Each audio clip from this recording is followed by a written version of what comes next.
All right, we got question 1935, maximum number of words you can type. So basically, it's like you're trying to type stuff on a keyboard. So you're trying to type this on a keyboard, but you've got some broken letters. So you're basically trying to be like, oh, okay, well, can I type hello world even if A is broken? Be like, yes, we can do that. But like, even if the D is broken, be like, we couldn't type worlds. We could only type one of the words. So we're going to output 1. So yes, we're going to start off. So we're going to have the count. This is what we're going to return at the end. And then we're going to say split text equals text dot split. And so that'll split the text into a list of words. And then to make things faster from when we look it up, we are going to make this a set.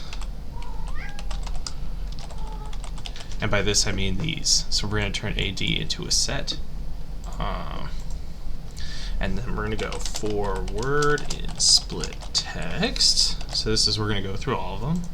And then here's the real kicker for how we're going to do it. So if not any.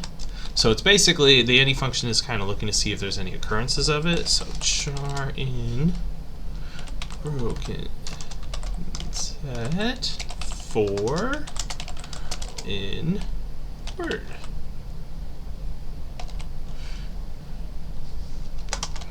Okay. And then if so, count plus equal 1. So basically, like, if it's just going, I'd be like, okay, so if the character is in the broken set, or like the broken letters up here, and then if it's also in like one of the words, then take it out.